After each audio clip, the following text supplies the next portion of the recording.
سلام به همه دوستان و همراهان عزیزم. امیدوارم حال دلتون خوش باشه و این رو بدونید هر روز فرصتی برای شروع دوباره زندگیه. روی شکست‌های دیروزتون تمرکز نکنید و از امروز با افکار و انتظارات مثبت دوباره شروع کنید. با هم آماده میشیم برای گرفتن فال امروز. هر نیتی که در ذهنتون دارید، نیت کاری، تحصیلی، احساسی، هر نیتی که دارید انجام بدید. تا چند ثانیه دیگه میریم سراغ دیوان و من مثل همیشه غزل و تفسیرش رو براتون میخونم.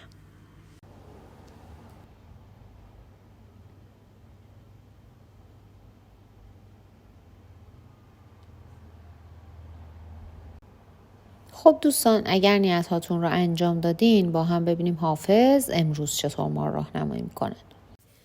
بشنو این نکته که خود را ز غم آزاده کنی، خون خوری گر طلب روزی ننهاده کنی. آخرالامر گل کوزگران خواهی شد، حالیا فکر سبو کن که پر از باده کنی. گر از آن آدمیانی که بهشتت هوس است، عیش با آدمیی چند پریزاده کنی. تکیه بر جای بزرگان نتوان زد به گزاف، مگر اسباب بزرگی همه آماده کنی. اجرها باشدت ای خسرو شیرین دهنان، گر نگاهی سوی فرهاد دل افتاده کنی. خاطرت کی رقم فیض پذیرد هیهات، مگر از نقش پراگنده ورق ساده کنی. کار خود گر به کرم بازگذاری حافظ، ای بسا عیش که با بخت خدا داده کنی. ای صبا بندگی خواجه جلال الدین کن، که جهان پر سمن و سوسن آزاده کنی. خب دوستان، باید بگم این غزل حافظ در زمان خواجه جلال الدین تورانشاه و زمانی که ایشون در صدد این بودن که صدارت رو به شاه شجاع بدن سروده شده. حافظ میگه این پند رو گوش بده تا از غم رها بشی. اگر چیزی رو که قسمت و روزی تو نیست بخوای، خون دل میخوری، در آخر از دنیا میری و خاک میشی. پس تا زندگی شراب بنوش و از زندگیت لذت ببر. اما در تفسیر این غزل حافظ میگه به نظر میرسه از اوضاع و شرایط حال حاضر راضی نیستید و از این شرایط احساس ناراحتی دارید. بهتره به افراد پایین‌تر از خودتون توجه بکنید و ببینید که شاید شما موقعیتی که دارید از خیلیا بهتر هست و خیلیا آرزوی جایگاه و شرایط شما رو دارن. به عملکردتون هم توجه بکنید. ببینید آیا اونقدری که به فکر خواسته هاتون هستید به دنبالش هم بودید، براش اقدام کردید و قدمی برداشتید یا خیر. حافظ میگه چرا برای اون چیزی که قسمت و روزی شما نیست خون دل میخورید و خودتون رو به سختی میندازید. به اون چیزی که در زندگیتون دارید قناعت بکنید تا از ناراحتی و غم در امان باشید. به خدا توکل بکنید و به خاطر منافع زودگذر دنیا خودتون رو اذیت نکنید. اگر میخواید به جایگاه و مقامی برسید، این رو بدونید که باید اول مستعد اون کار باشید، آماده اون شرایط باشید و بدون کسب آمادگی و عوامل مرتبط با اون به جایی نمیرسید. پس اول توانایی ها و قدرت خودتون رو برای تعیین اهدافتون بسنجید، اونها رو آماده پذیرش بکنید، خودتون رو به یک مرحله برسونید و بعد در حد توانتون تقاضا بکنید. برای به انجام رسوندن هر کاری اول باید خودتون رو آماده بکنید. خودتون رو از کینه، کدورت و افکار منفی پاک بکنید، رها بکنید و بعد از اون قدم بردارید. دوستان، حافظ میگه نیت و هدفی که در سرتون دارید همونطور که گفته شد ممکنه قسمت و روزی شما نباشه. لااقل بهتر مدتی از این نیت صرف نظر بکنید، چون داره شما رو اذیت میکنه و این نیت بیش از اندازه برای شما غم و غصه داره. ادعای بیهوده نکنید. اگر کاری رو بلد نیستید لاف بزرگی نزنید. تعریف و تمجید بیجا از خودتون نکنید که من همه کارها رو بلدم، هر کاری از دست من برمیاد و با این کار بدونید که خودتون رو بیشتر در درد سر میندازید. اگر انسان قانعی باشید و از تمام چیزهایی که دارید بتونید استفاده کنید، لذت بیشتری هم میبرید و زندگیتون رو زیباتر میبینید. از دست تقدیر و سرنوشت نمیتونید فرار کنید. بهره و قسمت هر کس در روز اول نوشته و ثبت شده، بنابراین گله و شکایت تنها باعث افسردگی شما میشه.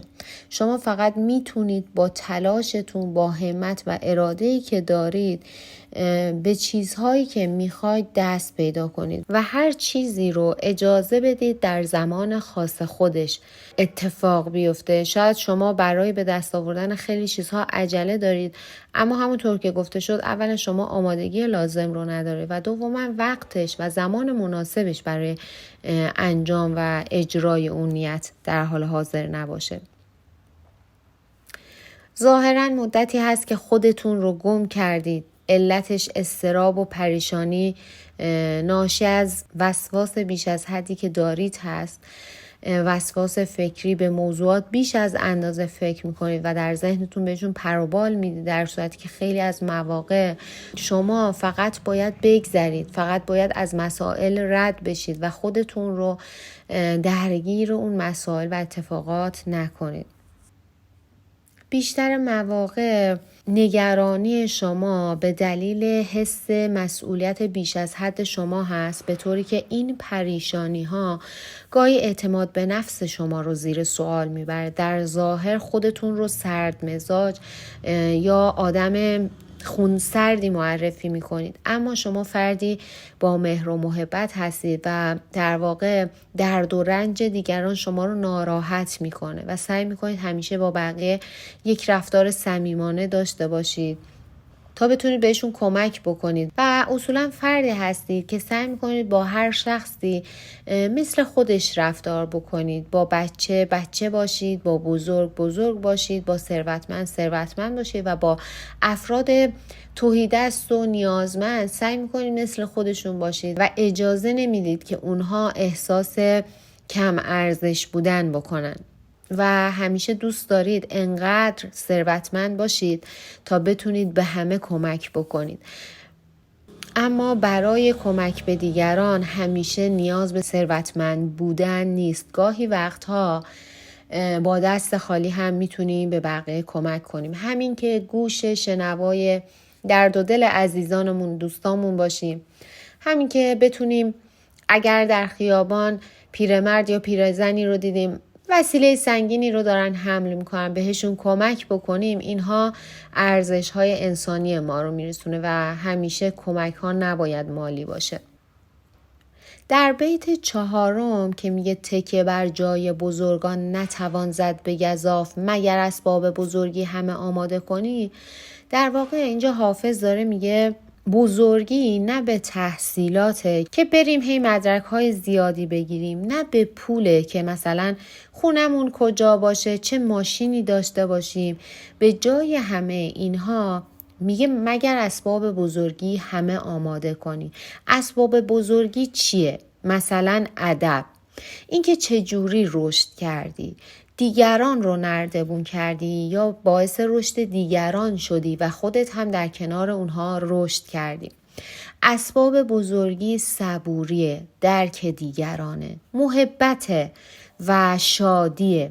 یعنی من این مسیری که رشد کردم تا بزرگ شدم و به جایی رسیدم که تکیه بزنم به جایگاه بزرگی، پشت سرم چه اتفاقاتی افتاده. همونطور که گفته شد من باید طوری رشد بکنم که برای رشد خودم دیگران رو نردبان نکنم، بلکه به دیگران کمک بکنم که رشد بکنم و در کنار اونها خودم هم به درجات عالی برسم. در ادامه حافظ میگه بهتره در کارهاتون تعادل و شرط احتیاط رو رعایت بکنید. خداوند بهترین فرصت‌ها رو در اختیار شما قرار میده و از اونجا که شما در بند تردید اسیر کردید خودتون رو، نمیتونید از فرصت‌هایی که براتون به وجود میاد استفاده کنید. بهتره ترس تردید رو از خودتون دور بکنید و گاهی وقتها احتیاج هست که دست به خطر بزنید، چون اگر این کار رو نکنید همونطور که گفته شد موقعیت ها رو از دست میدید و این زندگی بیهوده هدر میره. این زندگی وقت تلف کردن هست. توصیه‌ای که حافظ داره براتون دوستان اینه که سعی کنید همه چیز رو از دریچه مادی نگاه نکنید. از اینکه به محیط اطرافتون خیلی زود انس میگیرید و سعی میکنید همیشه آدم مرتبی باشید، آدم با سلیقه‌ای باشید و زبان زد خاص و عام باشید، خیلی خوبه. این باعث میشه که در حرفتون هم موفق بشید و دیگران شما رو به عنوان یک فرد موفق، یک فرد مسئولیت پذیر بشناسن. اما گاهی وقتها افکاری به ذهنتون خطور میکنه که باعث میشه این افکار در واقع عامل بازدارنده شما باشن. شما در یک تردیدی قرار دارید، اسیر کردید خودتون رو و همیشه انقدر دوست دارید که کمالگرا باشید و همه چیز براتون در ایدئال ترین حد ممکن باشه که انقدر به مسائل فکر میکنید اون شرایط و اون موقعیت ها رو از دست میدید. بهتره همه چیز رو به زمان واگذار بکنید و بدونید هر چیزی در زمان خاص خودش براتون رقم میخوره. در آخر هم دوستان حافظ میگه همه چیز بر وفق مرادتون میشه. اگر قرضی دارید بدونید قرضتون پرداخت میشه، جای نگرانی براتون نیست و دوستانی که برای بیمارشون نیت داشتن باید بگم انشالله و به امید خدا بیمار به زودی بهبود پیدا میکنن. اگر نیت فرزند داشتید، اقدام کردید در این زمینه و به نتیجه نرسیدید، بهتره به یک پزشک دیگری مراجعه بکنید و بدونید به زودی به نتیجه خواهید رسید. فرزندی در خانواده شما متولد میشه و درهای جدیدی رو به زندگی شما باز خواهد شد. دوستانی هم که نیت ازدواج و طلاق داشتن باید بگم در حال حاضر ازدواج براتون اتفاق نمیفته. باید کمی صبوری بکنید. الان زمان مناسبی برای ازدواج شما نیست، اما طلاق براتون صورت میگیره. و نکته‌ای که در آخر حافظ داره بهش اشاره میکنه اینه که یکی از بستگان شما رنجیده خاطر، ناراحت از اتفاقی که افتاده و باید بدونید که این شخص در اتفاقی که افتاده بی تقصیر. شما بیش از حد حساسیت به خرج میدید و سخت میگیرید. شاید افکارتون توی این زمینه و توی این مورد کمی منفی هست.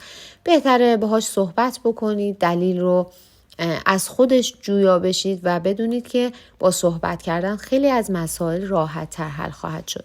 دوستان عزیزم ازتون ممنونم که امروز هم وقتتون رو در اختیار من گذاشتید و با من همراه بودید. همونطور که همیشه بهتون گفتم یکی از لذت بخشترین کارهایی که من بین کارهای روزمرم انجام میدم اینه که ببینم ویدیوها چند تا ویو خورده، چند نفر به جمع ما اضافه شدن و بهترین قسمت این کار برای من خوندن کامنت های پرمهر و محبت شما عزیزان هست که این انگیزه و این انرژی رو در من ایجاد میکنه که من فارغ از تمام مسئولیت ها و دغدغه هایی که دارم، چه در محیط کارم و چه در منزل، اما دوست داشته باشم ادامه این راه و ادامه این مسیر رو با شما و در کنار شما عزیزان طی بکنم. خیلیاتون به من محبت دارید، به من لطف دارید، با من در ارتباط هستید در تلگرام. از مسائل و مشکلات خیلیاتون مطلع هستم. همینجا از خداوند بزرگ میخوام گره از مشکلات همتون باز بکنه. از شما هم میخوام برای همه دوستان دعا بکنید. ازتون ممنونم و به خدا میسپارمتون.